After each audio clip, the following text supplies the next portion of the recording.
அது மனிதனுக்கு மனிதன் தீட்டு, கீழ் ஜாதி தீட்டு. அதுவும் மேல் ஜாதியா இருந்தாலும் பெண்கள் தீட்டு. எப்போ தீட்டு? அவள் மாதவிடை ஆயிட்டா என்று சொன்னால் பெண்களும் தீட்டு தான். ஆனால் அந்த தீட்டான வாயில தான் இவனே பிறந்தவன்.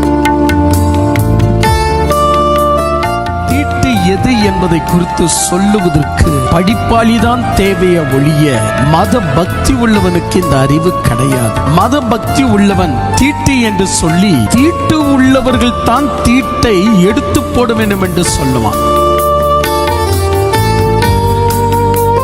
பெண்கள் ஒருபோதும் தீட்டு உள்ளவர்கள் அல்லவே அல்ல.